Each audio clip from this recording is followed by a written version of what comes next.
জুলাই গণ অভ্যুত্থানের যেই চেতনা যে বিষয় তাকে অবশ্যই বিএনপি শ্রদ্ধা করে, কিন্তু এই যে ইতিমধ্যে যে গণভোটের যে বিষয়টাকে বিভিন্নভাবে উত্থাপন করা হচ্ছে, আদৌ সেই বিষয়ে দেশের জনগণ কতটুকু বুঝে তা আগে সেই সংশ্লিষ্ট কমিশনকে আগে নির্ধারণ করতে হবে। যে 31 দফা সংস্কার কর্মসূচি তার প্রত্যেকটি বাস্তবায়ন করার জন্য দেশনায়ক তারেক রহমান এবং বিএনপি সচেষ্ট থাকবে বলে আমি বিশ্বাস করি। এখানে সংস্কার যখন কোনো কর্মসূচি ঘোষণা করা হয় অত বিস্তারিত তো সেখানে আসে না। মূলত দেশনায়ক তারেক রহমান ইতিমধ্যে শিক্ষা কমিশন গঠনের ঘোষণা দিয়েছেন, যে শিক্ষা কমিশনের মাধ্যমে দেশের শিক্ষা ব্যবস্থা যত রকম সমস্যা আছে সেই সমস্যাগুলোকে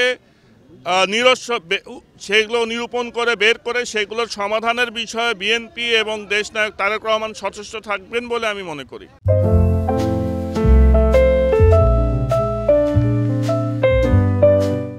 আমরা মনে করি যে বাংলাদেশের মানুষ এবং এই এলাকার মানুষ জনগণের আকাঙ্ক্ষা যত তাড়াতাড়ি সম্ভব দেশে গণতন্ত্র পুনরুদ্ধারের জন্য নির্বাচনের ব্যবস্থা করা, এবং সেই নির্বাচনে তারা ধানের শীষের পক্ষে থাকবেন বলে আমি বিশ্বাস করি।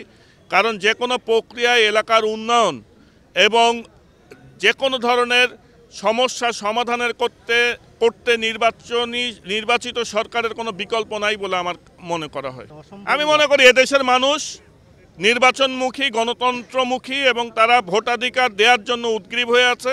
যেসব প্রশ্ন করা হচ্ছে তা অনেক ক্ষেত্রে দেশের কোনো বিষয় দেশের ক্ষেত্রে যেই প্রয়োজনীয়তার কথা বলা হচ্ছে, এদেশের মানুষ পিআর পদ্ধতি কি তা জানে না, জুলাই সনদের কি আছে তা জানে না।